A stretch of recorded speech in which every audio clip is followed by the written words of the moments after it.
Wow, I'm behind schedule filming this, but you know how the saying goes, better late than never. Here I am, talking about episodes 4 and 5. I know episode 6 already came out, but who gives a shit? Let's jump into it.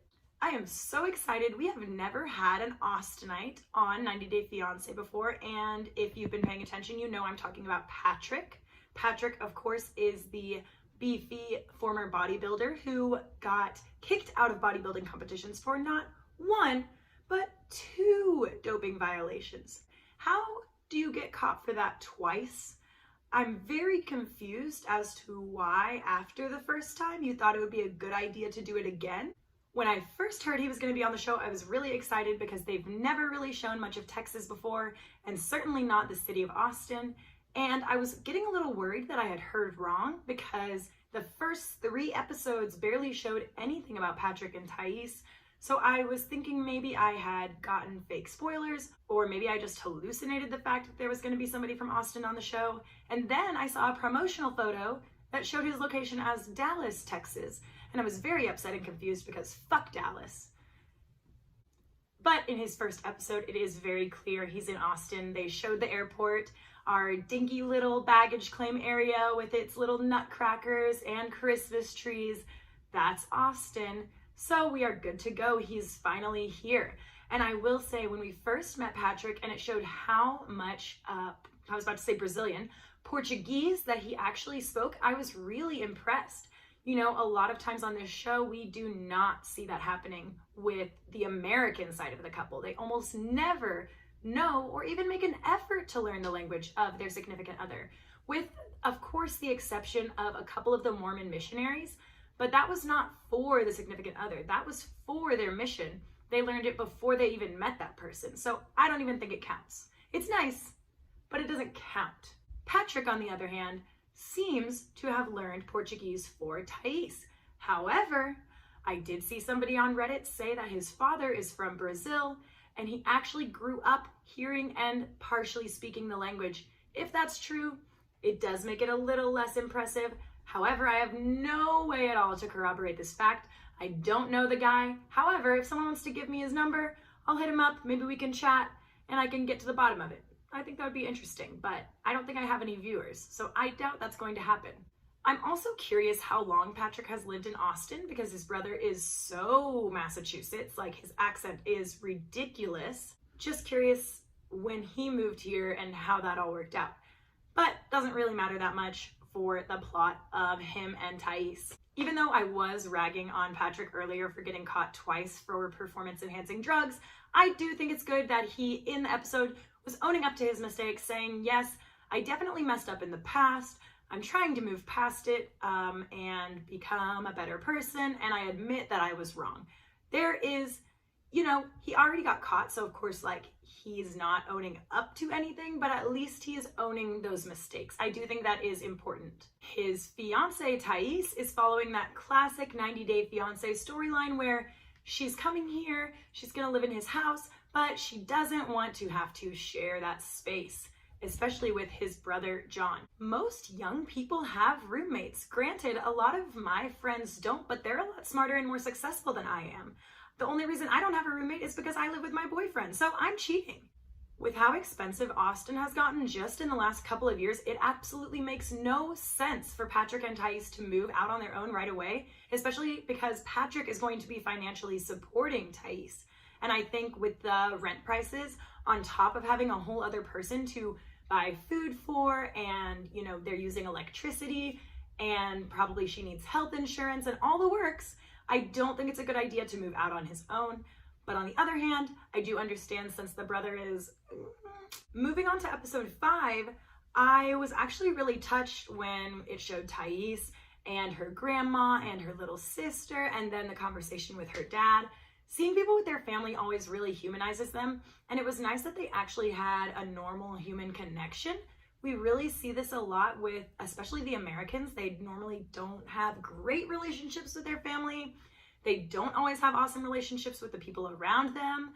And so it was nice to see that Thais is very close with those family members. The fact that she requires Patrick to keep his location on is incredibly controlling and manipulative and not cute. But I guess at least she has some normal relationships with people around her. It was really hard to see her dad breaking down when he realized that she was not coming back as quickly as he had thought.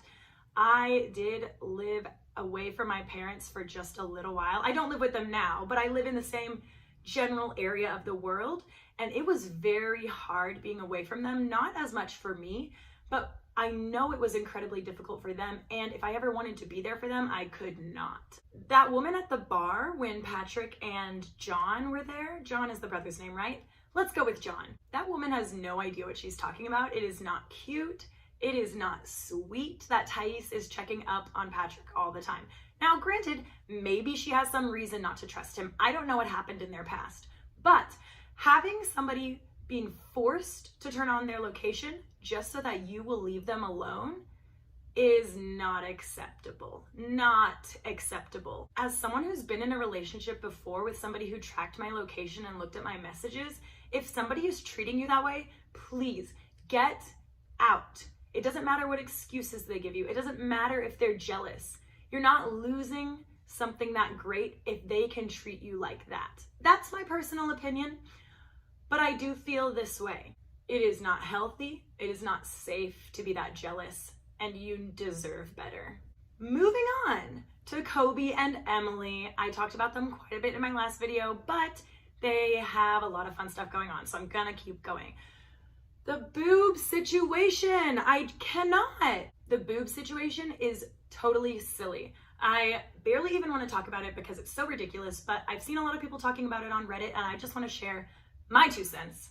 If Emily wants to breastfeed in her own goddamn living room, in her bedroom, on her front porch, in a public park, then she should be able to breastfeed there. And frankly, I will die on this hill.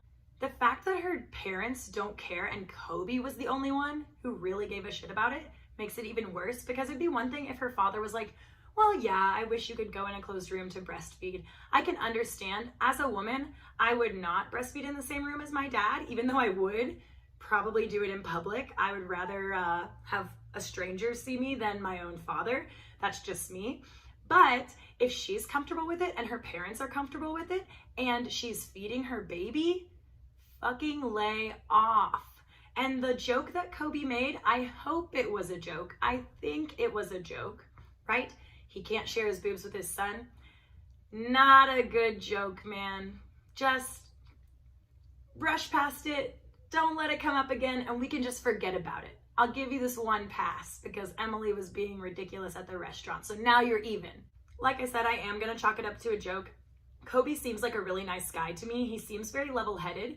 And so I think that we can let this one slide, especially with how Emily acted when he was trying to go to bed with Coben and her. He said he'd been waiting for it for 2 years, and who wouldn't be? First of all, Coben is adorable, and second of all, who doesn't want to spend the evening cuddling with their baby? That is his child that he just met, by the way.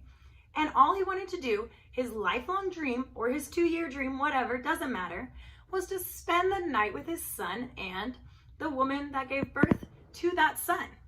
The fact that Emily kicked him out was really sad. I felt awful for him when he was walking down that hallway. I really hope he does get the chance to co-sleep with Coben soon, because as a parent, I really do think that that's an important bonding opportunity.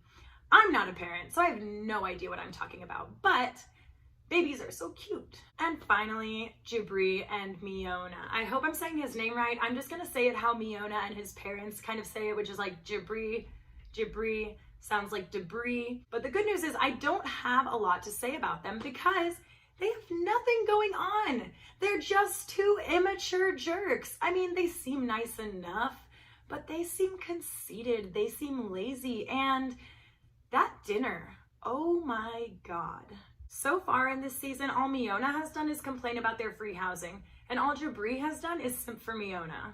I'll give Jibri this. I don't think that dinner the first night they were there was the time for his mom to start harping on them about the chores. I do think it would have been nice for Miona to sit down, have a relaxing dinner, get to know everybody, have a nice time, get a good night's rest, and then the very next morning, lay out the chores. I get it. You want to set that expectation early. But I've said this in my last video about Kobe and Emily. The first night somebody arrives in a new country, they need to fucking sleep. When my brother first arrived to visit me in Beijing, just in the cab from the airport to home, he almost got sick because of all of the motion and the heat and the moving around. Motion and moving around are the same thing. Getting to a new place like that, especially after being on an airplane for so long, is incredibly stressful, not just on the mind, but on the entire physical body.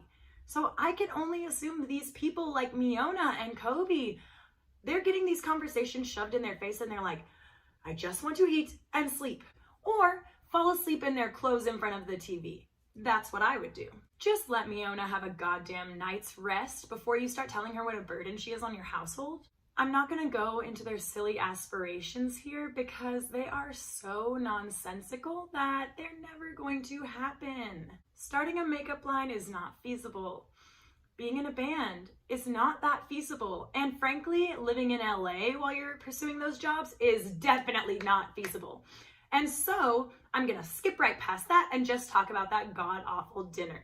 How old are these people? I understand Miona lives with her parents. She's never gone to the grocery store with them. She's never cooked a meal with them. I don't understand what's happening here.